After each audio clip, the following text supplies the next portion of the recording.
우리의 찬양을 받으시고 영광과 존귀를 받으시기에 합당하신 주님, 찬양대를 통해서 또 우리 모두를 통해서 주의 이름 높이게 하심을 감사합니다. 찬양대원 한 분 한 분뿐만 아니라 우리 모두가 주님을 날마다 높여드리는 온전한 믿음이 되게 하시고, 이 시간도 하나님의 말씀을 듣는 시간입니다.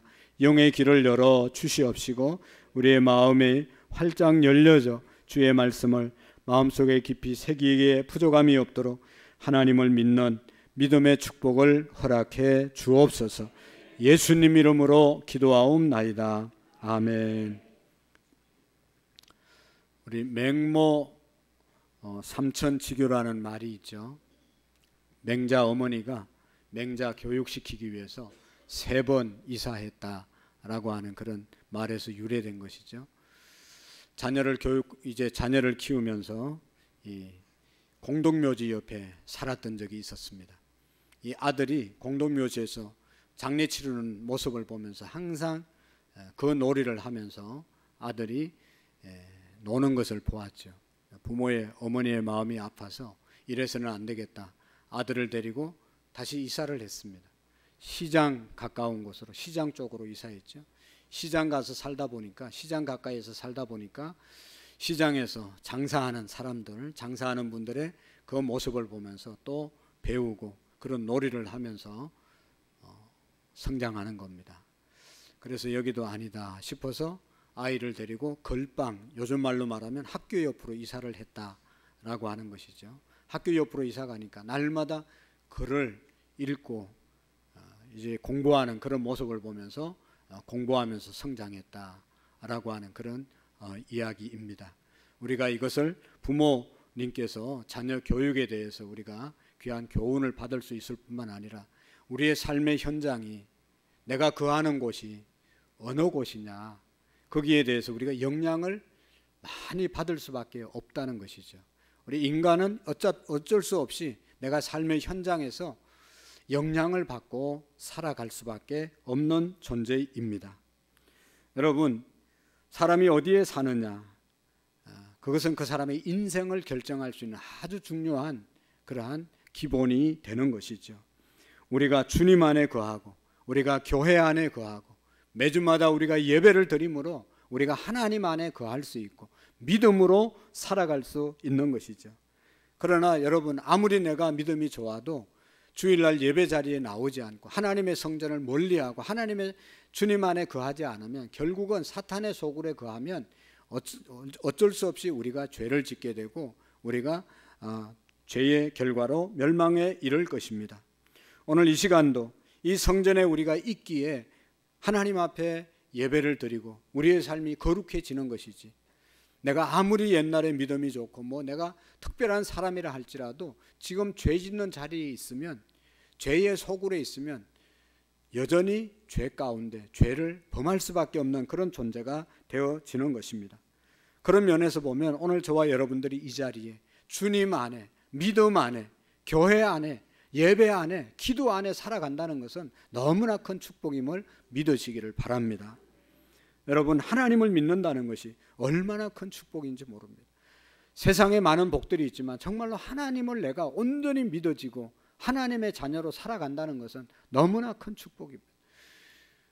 오래전에 한 소녀가 있었는데 이 소녀가 천년두를 앓았습니다. 그래서 병은 나았지만 얼굴에 흔적이 남아 있었습니다. 이 소녀가 그냥 거울을 볼 때마다 속이 상해서 늘 울으면서 이 거울을 쳐다보았습니다. 그리고 자기 인생을 한탄하면서 열등감에 살고 싶은 의욕이 나지 않았습니다. 늘 그 모습을 보는 엄마의 마음은 또 얼마나 아팠겠어요. 사랑하는 딸이 얼굴 때문에 늘 속상해하고 절망하는 모습을 보면서 늘 마음이 아팠습니다. 하루는 이 엄마가 아이의 손을 꼭 잡고 얘기했습니다. 너 얼굴 때문에 속 많이 상하지? 이제부터는 속상해하지 말라. 왜냐하면 네가 어릴 때 이 천년두가 돌 때 동네 3명의 아이가 똑같이 천년두를 앓았는데 우리가 부모가 열심히 기도해서 너는 살아난 거야. 2 아들은 그것 때문에 2 아이들은 죽었다 라고 이야기하면서 네 얼굴에 그 흔적은 하나님의 은혜의 흔적이다. 앞으로 인생을 더 밝게 살고 네 얼굴로 하나님의 은혜를 간증하면서 살아라. 그런 얘기를 해주었어요. 그러니까 이 아이가 생각해 보니까 정말로 다른 친구들은 죽었는데 자기는 그나마도 살아있다는 것이 얼마나 감사하고 기뻤는지 모릅니다. 그래서 하나님 앞에 감사하면서 즐거움으로 사니까 인생이 풀리게 되었고 대학을 가고 유학을 미국으로 가게 되었습니다. 유학 가서 한 젊은 청년을 만났는데 너무너무 마음에 들어서 프로포즈를 했습니다. 결혼을 하게 되었습니다. 그 남편이 뉴욕의 한인 키저 이제 교회 한진관 박사님 목사님을 만났습니다. 그래서 그 사모님 이름이 김태열 사모인데요. 이렇게 정말로 자기에게 불행한 환경이 있었지만 믿음 가운데 살았기 때문에 그의 인생이 펴졌다는 그런 아주 귀한 간증입니다. 사랑하는 성도 여러분, 우리의 형편이 아무리 어려워도 우리가 진실로 살아계신 하나님을 믿으면 감사가 나오고 감사하는 인생은 반드시 그 어떤 불행도 감사의 제목으로 바뀌어지게 되는 것이죠. 어려움이 있는 그곳에 감사할 때 감사의 조건으로 은혜의 자리로 그 자리가 어려운 자리가 변화되는 것을 우리가 경험하고 삽니다. 사랑하는 성도 여러분, 지금 어려운 상황 가운데 있습니까? 주님 안에 거하면서 내가 믿음을 잃지 않고 살면 그 어려운 환경들이 더욱더 우리를 복되게 인도해 주실 줄로 믿습니다. 중요한 것은 우리의 형편이 아닙니다. 내가 얼마만큼 주님 안에 거하고 내가 얼마나 정말로 주님을 믿고 의지하고 주님께 맡기고 살아가느냐가 문제이지 문제가 아님을 우리가 기억해야 합니다. 하나님 안에 있을 때, 믿음 안에 있을 때 이 모든 문제가 우리에게 축복으로 바뀌어지는 은혜가 있습니다. 우리는 살면서 어려움을 당하지요. 어려움이 있어야 하나님을 찾는 것입니다. 사람이 여러분 날마다 잘 되면 좋겠지만 날마다 잘 되면요, 전도서에 있는 말씀처럼 사람이 인간이 안 됩니다. 오만 방자에서 절대로 인간이 되지 않습니다. 그래서 하나님께서는 잘된 일과 잘못되는 일, 어려움과 형통한 일을 겸하여 주셨다. 그래서 언제나 내가 인간인 것을, 내가 부족한 것을 잊지 않고 살 수 있도록 하나님께서 그것을 병행해서 주신다고 말씀했습니다.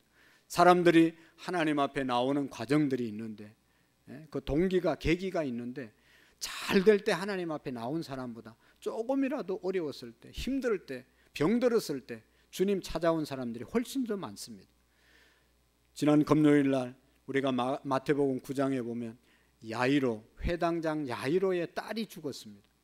딸이 죽으니까 예수님께 나와서 살려달라고 예수님께 찾아와서 예수님을 만나고 예수님께서 그의 딸의 죽음을 회복시켜 주셔 살려주신 것이죠.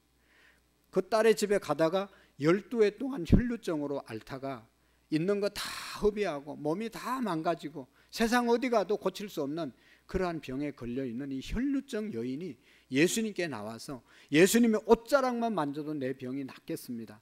그런 간절한 마음이, 그의 믿음이 생겨서 예수님께 찾아오게 되었고, 그래서 예수님께서 그의 혈루의 근원을 깨끗게 치료하신 사건이 있습니다.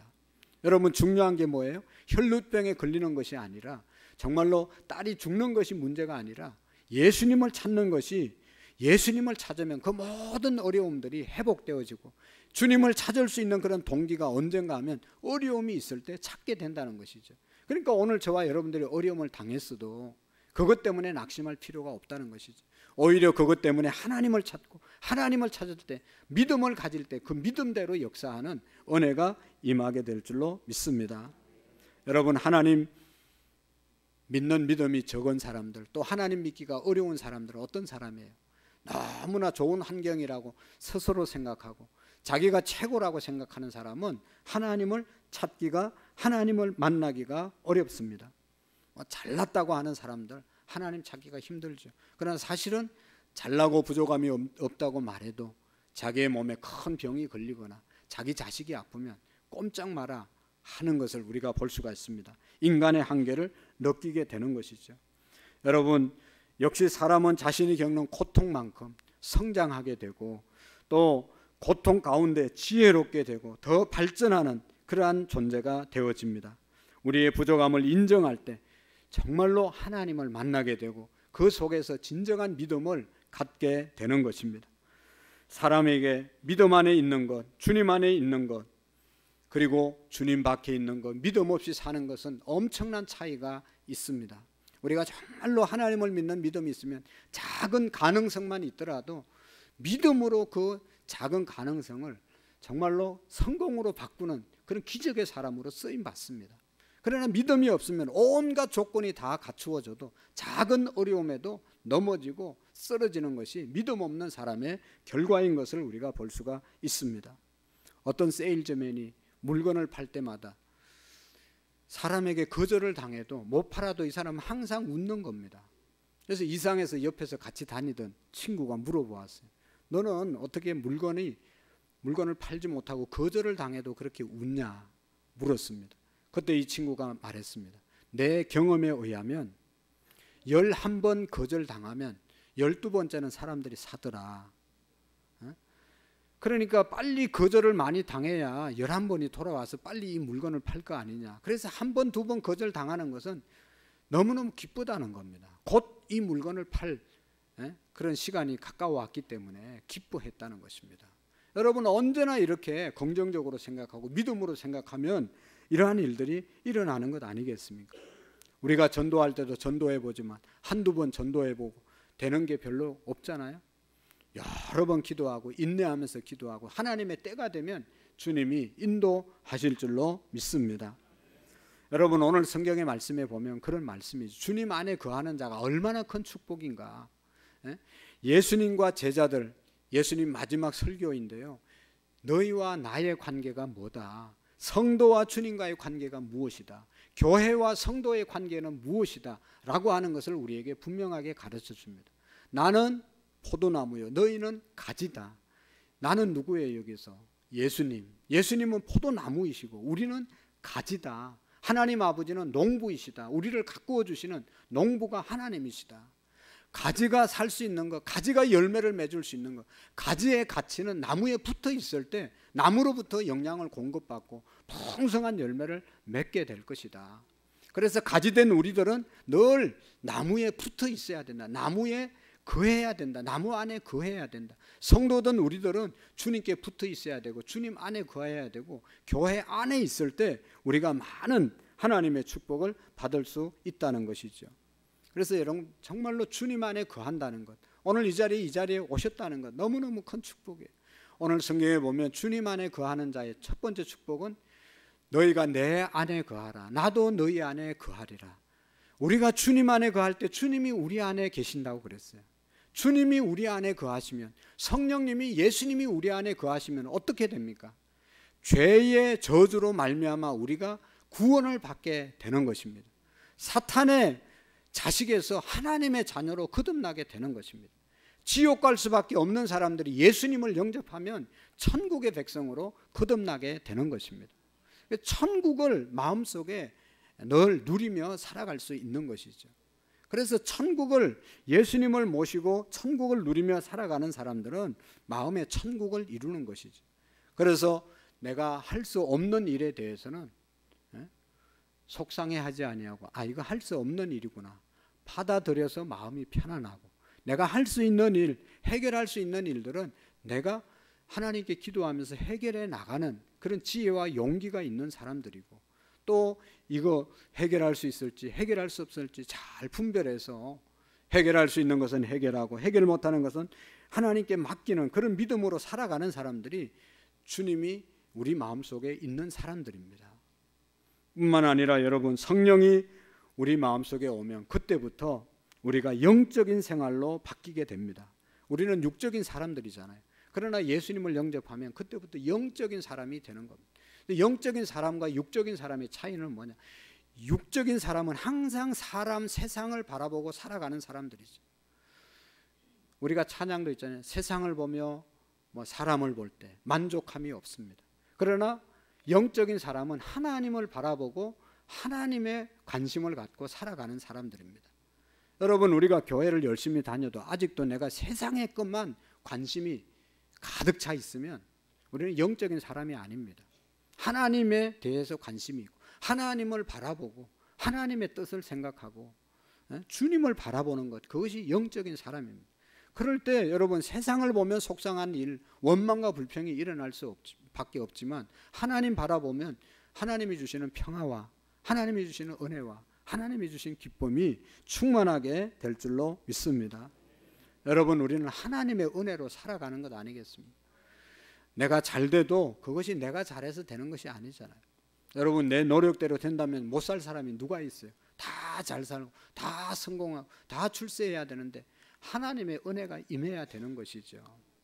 그래서 여러분, 우리가 좀 안 된다고 해서 원망하고 불평하거나 또 잘 된다고 해서 교만할 필요가 없어요. 하나님의 은혜입니다. 하나님께 다 맡기고 주님 안에 거하는 저와 여러분들이 되기를 원합니다. 늘 저는 저 자신을 생각할 때 너무너무 하나님의 은혜가 감사한 것이죠. 뭐 세상에 잘난 것이 하나도 없는데 귀한 성도님들과 함께 주님을 섬겨간다는 것, 여러분을 섬길 수 있다는 것, 하나님의 은혜입니다. 내가 잘나거나 또 어떤 환경이 좋아서가 아니라 하나님의 은혜인 줄로 믿습니다. 주님 안에 거하는, 하나님의 은혜를 잊지 않고 주님 안에 거하는 저와 여러분들이 되셔야 됩니다. 그러면 주님께서 우리에게 더 큰 은혜를 주시는 것이죠. 어떤 목사님이 목회하다 탈진이 왔습니다. 설교가 너무 부담스러워서 교회 휴가를 내고 저 시골에 좀 쉬러 갔습니다. 여기저기 다니다가 수요일 날 저녁 예배를 맞이하게 되었는데 시골 예배당에 들어가서 예배를 드리는데 교회가 어려워서 그런지 목회자가 없었습니다. 연세 많은 분이 서서 예배를 인도하고 설교를 시작했습니다.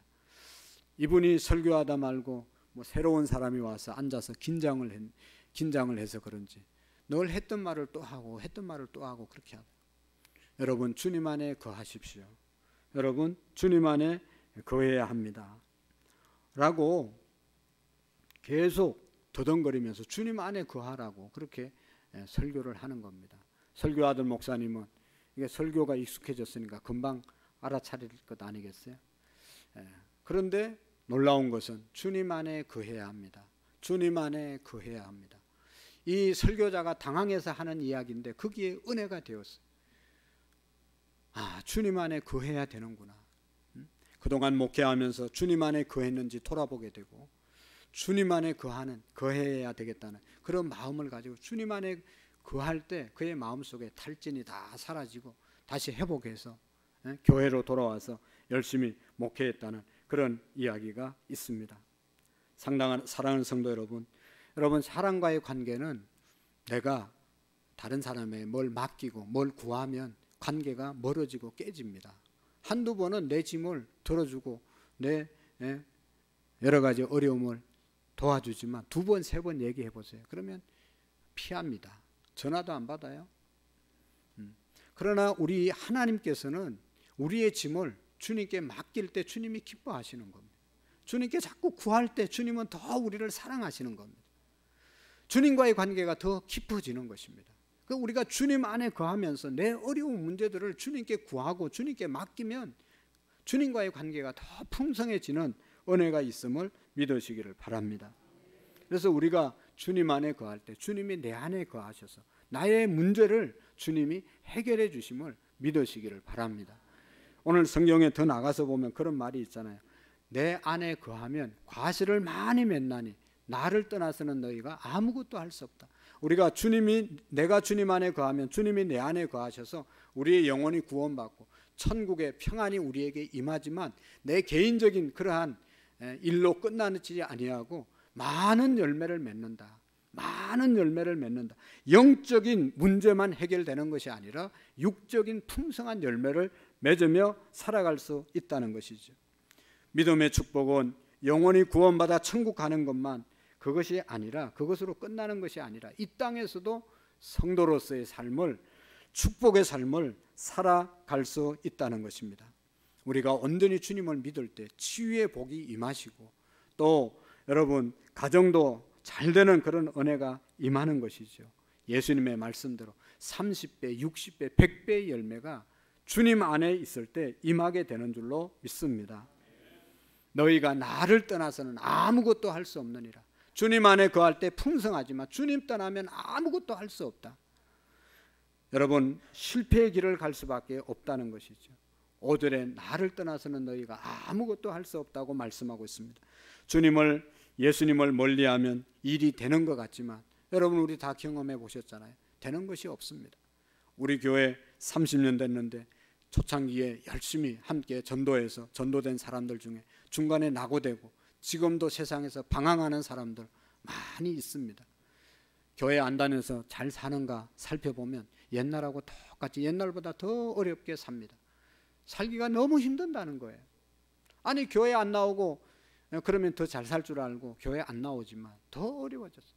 여러분 초창기부터 지금까지 30년, 20년, 10년 이상 똑같이 주님 섬긴 우리 성도님들은 여러분 다 잘 됐어요.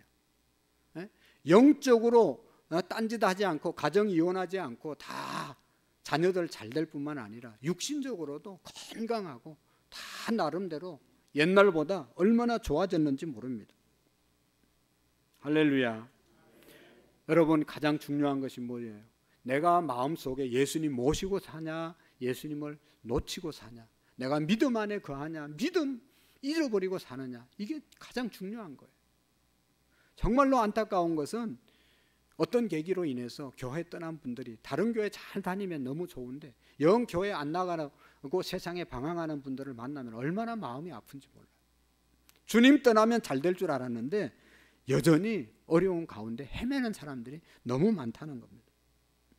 하나님은 우리의 인생이 과실을 많이 맺게 하기 위해서 우리를 부르셨음을 믿으시기를 바랍니다. 우리 축복하기 위해서 오늘도 오라고 한 거예요. 여러분 교회 와서 여러분 뭐 헌금 드리고 시간 버리는 것 같지만 사실은 하나님께서 주신 은혜와 축복들이 말할 수 없이 많은 거예요. 여러분 아브라함을 하나님이 부르셨잖아요. 최초로 부른 사람이 아브라함이잖아요. 하나님이 아브라함을 왜 불렀어요? 갈대아 우르 우상단지 우상을 섬기는 그 지역에서 모든 것을 내가 내게 지시할 땅으로 가라. 내가 너로 큰 민족을 이루고 내게 복을 주 내 이름을 창대케 하리. 너는 복의 근원이 될지니라. 네가 축복하는 자에게 내가 복을 내리고 네가 저주하는 자에게 저주하리니 모든 사람들이 너로 인하여 복을 받을 것이니라. 복의 근원이 되게 하기 위해서 하나님이 아브라함을 부르셨습니다. 오늘 저와 여러분들을 부르셔서 예배하게 하고 주님 안에 거하라고 하는 것은 하나님이 우리에게 복 주시기 위해서 부르신 거예요. 아브라함이 약점이 많은 사람이었습니다. 순종한다고 했지만 온전히 순종하지 못하고 날마다 갈팡질팡하고 연약한 모습을 아브라함이 보였어요. 아브라함 때문에 많은 하나님의 영광을 가릴 때도 있었습니다. 그러나 아브라함이 그럼에도 불구하고 하나님의 부르심을 받고 순종하려고 하는 그 마음 하나 보시고 하나님의 아브라함을 축복하신 것이죠. 아랍 사람들의 조상이 되게 하고 유대인들의 조상이 되게 하고 기독교인들의 조상이 되게 하고 우리 기독교 인구가 약 15억 인구 정도 되는데 그 모든 사람들이 아브라함을 믿음의 조상으로 섬기고 존경하고 있지 않습니까? 많은 약점이 있음에도 불구하고 하나님이 아브라함을 축복하신 것입니다. 우리도 약점이 많은 사람들입니다. 대단히 연약한 사람들입니다. 그래도 우리가 예수님 안에 있으면 우리를 축복해 주시고 복의 근원으로 삼아 주실 줄로 믿습니다. 우리를 통해서 우리의 가정을 구원하시고 우리의 가정을 통해서 우리의 이웃을 구원하게 하시고 우리 교회를 통해서 이 지역을 구원하는 역사가 우리가 주님 안에 온전히 거할 때 일어나는 하나님의 축복임을 믿으시기를 바랍니다. 우리 자신을 너무 쉽게 멸시하거나 열등감 속에 갇혀 살아서는 안 됩니다. 나를 향한 하나님의 계획이 있음을 깨달으시고 우리 자녀들을 이 땅에 보내신 하나님의 계획이 있음을 믿으시고 우리의 자녀들을 소중하게 여기고 귀하게 축복하면서 키워야 되는 것입니다. 우리가 주님 버리면 여러분 아무 능력도 없이 실패자로 끝날 수밖에 없습니다. 어떤 임산부가 아이를 낳기 위해서 입원했습니다. 병원에 가보니까 병원 복도에 이게 기독교 병원이라서 곳곳에 예수님 사진이 복도에도 붙어 있고 병실에도 붙어 있고 어떤 이유에서인지 모르지만 영 자기 눈에 거슬려서 보기가 싫었습니다. 그래서 간호사에게 선생님 저 그림 좀 떼주세요. 복도에 있는 그림 떼주세요 라고 얘기했습니다. 그러니까 간호사가 저건 내 소관이 아니라서 내 마음대로 뗄 수 없습니다 하고 안 떼줬습니다. 그러니까 담당 의사를 붙잡고 저 그림 좀 떼주세요. 간청했습니다. 그래도 의사도 내가 원장이 아니기 때문에, 내가 그런 사람이 아니기 때문에 뗄 수 없습니다. 거절을 당했어요. 그러니까 너무 화가 나가지고 이 임산부가 자기 손으로 이 그림을 떼면서 얘기했어요. 내 몸에서 태어나는 아이에게는 절대로 이 그림을 보여주지 아니하리라 라고 하는, 그렇게 중얼거리면서 그 그림을 뗐다는 겁니다. 그런데 드디어 아이가 태어났는데 이게 웬일입니까? 불행하게도 이 아이가 시각장애자로 태어났다는 겁니다. 정말로 예수님의 얼굴을, 그림을 한 번도 볼 수 없는 그런 아이로 태어나게 되었다는 것입니다. 사랑하는 성도 여러분, 예수님을 자신의 삶에서 떼어버리면 여러분 어떤 일이, 불행이 우리에게 정말로 다가올지 모르는 겁니다. 하나님의 축복을 잃어버리는 사람들이 되어지고 마는 것이죠. 그러나 우리가 아무리 부족해도, 아무리 연약해도 예수님 안에 거하고 믿음 안에 거하고 교회 안에 거하면 하나님이 우리를 축복하시고 풍성함으로 채워주실 줄로 믿습니다. 6절의 말씀에 보면 우리가 사람이 내 안에 거하지 아니하면 가지처럼 밖에 버려져 마르나니 사람들이 그것을 모아다가 불에 던져 사르느니라. 이 말이 뭐예요? 가지는 포도나무에 붙어 있어야 가치가 있는 것이고, 포도나무에서 떨어지면 버려지고 말라지고 불쏘시개가 될 수밖에 없다는 것이죠. 쓸모없는 인생이 된다는 것이죠. 반대로 주님 안에 있으면 어떻게 합니까? 쓸모 있는 인생이 된다. 가치 있는 인생이 된다. 할렐루야. 여러분, 저와 여러분들이 교회에 있기 때문에, 하나님 있기 때문에 하나님께 쓰임받지 않습니까? 교회에 오면 집사님, 장로님, 권사님, 성도님 님자를 붙이고 말하지 않습니까? 부르지 않습니까? 얼마나 귀해요. 성가대 너무너무 귀한 거 아니겠어요? 저도 목사로 어디 가서 목사님 대우 받겠어요? 하나님께 쓰임 받겠어요? 하나님 앞에 있으니까 하나님이 사용하셔서 존귀한 인생으로 세워주신 것입니다. 예수님 안에 거하지 않으면 쓸모없는 인생이 되는 것입니다. 예수님 영접하고 하나님의 자녀가 되면 하나님께서 존귀하게 우리를 사용하시는 줄로 믿습니다. 여러분, 예수 믿고 받은 복이 뭐예요? 예수 믿으면 받는 복이 뭡니까? 예수 믿고 복 받았다고 하는 것은 예수님 믿고 내 축복을 나만 누리는 것이 아니라 함께 나누는 것입니다. 다른 사람에게 유익을 주면서 쓰임받는 삶이 하나님이 주신 진정한 축복인 것입니다. 내게 복이 되는 것을 다른 사람에게도 나누어 주는 것, 이것이 하나님이 주신 진짜 축복임을 믿으시기를 바랍니다. 여러분, 세상에서 많은 복을 받았어요. 잘 먹고 잘 살아요. 좋은 집에 살고 좋은 차 타고 많은 돈을 저축해 놨어요. 그러나 옆에 사람들이 저 인간 쓸모없는 인간이야 라고 말하면 그게 복입니까? 저 사람은 쓸모없는 인간이야, 쓸데없는 인간이야, 그러면 그게 복입니까? 없어도 저 사람은 정말로 쓸데가 있어, 저 사람은 너무 귀한 사람이야, 저 사람이 없으면 안 돼. 이게 하나님이 주신 축복인 줄로 믿습니다. 참 쓸모 있는 사람이라는 말을 들을 때 그것이 하나님이 주신 축복을 누리는 것이죠. 그런 말을 듣기 위해서는 우리는 욕심을 버려야 합니다. 욕심을 가지면 그 욕심 때문에 쓸모 있는 인간, 나눔의 인간이 되어질 수 없는 것이죠. 여러분, 10억을 가진 사람이 만족하겠습니까? 욕심이 있으면 10억 있어도 아무것도 없는 것처럼 그렇게 헤매지 않겠습니까? 어떤 사람이 50억을 가졌는데, 아우, 선생님은 50억을 가져서 너무 행복하시겠습니다, 부자입니다 라고 얘기하니까 하는 얘기가 겨우 밥 먹고 삽니다 그랬다잖아요. 겨우 밥 먹고 사는 거.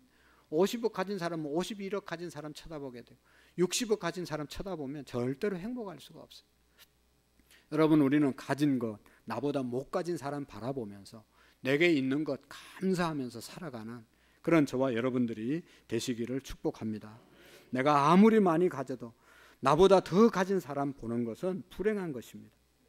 덜 가진 사람 바라보고, 여러분, 우리가 감사하면서 만족하면서 살고, 나보다 열심히 더 잘 사는 사람이 있으면 배울지언정 부러워하지 말고 사는 것이 축복인 줄로 믿습니다. 성공하려고, 출세하려고, 자랑하려고 살지 마시고 최선을 다해서 하루하루 살아갈 때 우리의 인생이 귀하게 쓰임받게 될 줄로 믿습니다. 우리가 부끄러운 것은요, 돈 많이 못 버는 것이 부끄러운 것이 아닙니다. 정말로 우리가 성도가 성도답게 살지 못하는 그런 부분이 있으면 그것 때문에 부끄러워하고, 그것 때문에 안타까워하고, 그것 때문에 우리가 기도해야 되는 것이지. 잘 먹고 잘 살지 못해서, 자녀들이 출세하지 못해서 그것 때문에 속상해야 할 게 아니라, 자녀가 하나님의 말씀 안에서 정말로 제대로 살지 못하는 그것 때문에 우리가 속상해하는 것이 진정한 성도의 믿음의 사람인 줄로 믿습니다. 우리의 인생은 마라톤이라고 말하잖아요. 처음부터 오버페이스 하면 중간에 지쳐서 나가 떨어집니다. 여러분, 인생의 목표는 1등이 아닙니다. 모든 사람들의 인생이 다 나름대로 다 소중합니다. 다 소중합니다. 그래서 우리가 매일매일 최선을 다해서 열심히 사는 것이 중요합니다. 나만을 위해서 사는 이기적인 인생은 절대로 의미가 없습니다. 거기에는 만족이 없습니다. 정말로 만족하고 보람 있게 살려면 봉사하면서 희생하면서 사는 그 삶이야말로 진짜 의미가 있고 보람이 있고 만족이 있는 겁니다. 진짜 축복은 내가 얼마나 많이 소유했느냐, 내가 얼마나 가졌느냐, 그게 아니고 내가 얼마나 나누고 베풀었느냐, 그게 베푼 만큼 진짜 축복인 줄로 믿습니다.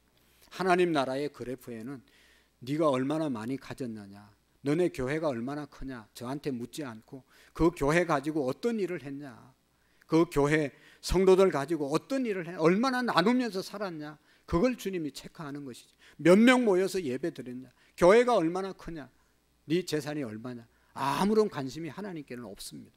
그 있는 재산 가지고 어떻게 나누고 베풀고 하나님의 영광을 위해서 살았냐, 그것만이 주님이 계산하시는 것을 우리가 기억해야 합니다. 사랑하는 성도 여러분, 이기적인 사람은 많이 가졌어도 가진 것 때문에 불행합니다. 그러나 나누고 베푸는 사람은 없어도 나누고 베풀기 때문에 행복하게 사는 것입니다. 아주 어렵게 가난하게 사는 아버지, 막노동하는 아버지가 있었습니다. 이분에게 두 딸과 아들이 있었는데 중3 된 딸과 중1 된 아들이 있었습니다. 딸이 철이 들어서 아버지를 보니까 평생 동안 구두 한 번 못 신어보고 운동화 신고 살았는데 그것도 다 떨어질 때까지 운동화를 신는 거예요. 딸이 철이 들고 보니까 너무 마음이 아파서 아버지의 구두를 좀 사줘야 되겠다, 그런 생각을 하게 되었어요. 그런데 돈이 있어야죠.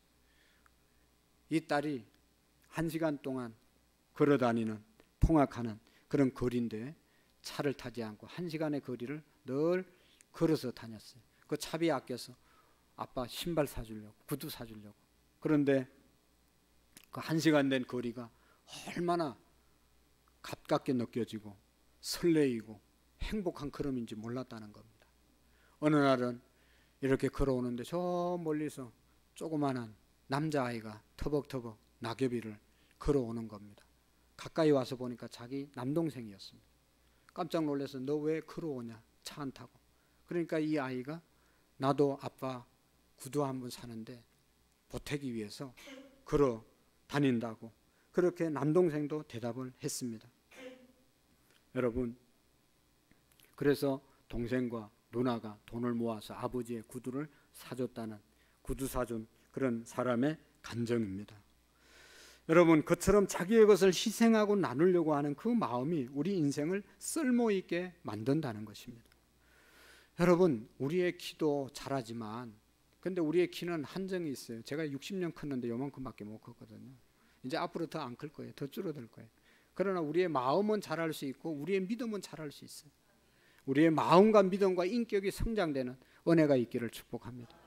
어떻게, 어떤 인격이, 어떤 믿음이 성장하는 믿음입니까? 남에게 베풀고 남에게 섬기고 희생하고 헌신하는 그 마음 속에서 마음이 자라고 믿음이 자라고 인격이 자라는 줄로 믿습니다. 여러분, 우리 착각해서 안 되는 것은 믿음은 나의 욕망을 이루는 것이 아닙니다. 나의 욕망을 채우는 도구가 믿음이 아닙니다.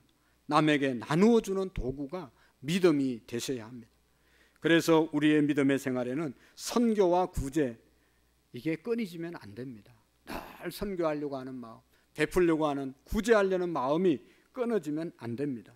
누군가를 돕기 위해서 우리의 마음을 쓸 때 그것이 진짜 성숙한 믿음의 축복받은 사람인 것입니다. 그리고 우리가 주님 안에 거할 때 우리 주님께서 귀한 약속을 또 축복을 주셨습니다. 그게 뭔가 하면 7절의 말씀인데 같이 한번 읽어보시겠습니다. 너희가 내 안에 거하고 내 말이 너희 안에 거하면 무엇이든지 원하는 대로 구하라. 그리하면 이루리라. 아멘. 주님 안에 거한 자에게 하나님이 축복하시는 것은 무엇인대로 원하는 대로 구하라. 그리하면 주시리라. 다시 말하면 기도의 축복을 주신 것이죠. 여러분, 우리가 주님 안에 거하는 자의 특권, 그것이 축복이잖아요. 근데 구하는 대로 주신다고 그랬는데 전제되는 것 두 가지가 있습니다. 하나는 내가 주님 안에 거하고 주님의 말씀 안에 내가 거하는 것. 이 두 가지만 지키면 내가 구하는 모든 것을 하나님이 주신다고 말씀하고 있습니다. 하나님의 말씀 안에 내가 거하고 내가 주님 안에 거할 때, 주님의 뜻대로 살아가게 될 때 주님은 우리가 기도하지 않은 것까지도 응답해 주실 줄로 믿습니다. 우리는 내 뜻을 관철하기 위해서, 내 욕망을 이루기 위해서 기도하는 것이 아닙니다. 너희가 얻지 못하면 구하지 아니하며 구하여도 얻지 못하면 정욕으로 쓰려고 잘못 구하며, 자기 정욕, 자기 욕심 채우기 위해서 기도하는 것은 하나님이 응답하지 않는다고 말씀했잖아요. 여러분, 처음 믿을 때는 우리가 뭐 이것저것 건강 주십시오, 물질의 축복 주십시오, 자녀의 앞길 축복해 주십시오, 뭐 이런 것 열심히 구할 수 있습니다. 하나님은 살아계심을 그에게 믿음 주시기 위해서 이런 것들을 응답해 주실 때가 있습니다.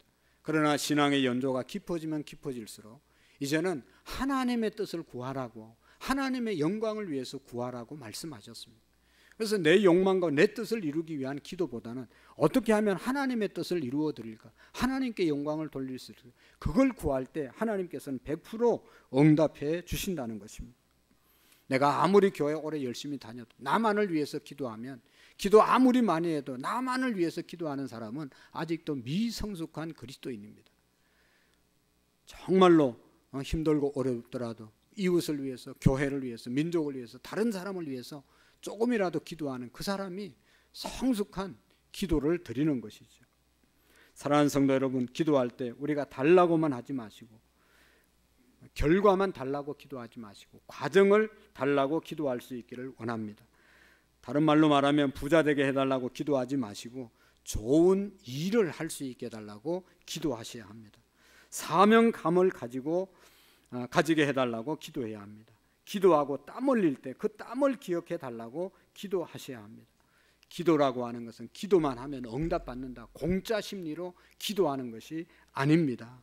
기도는 땀을 유발하는 것입니다.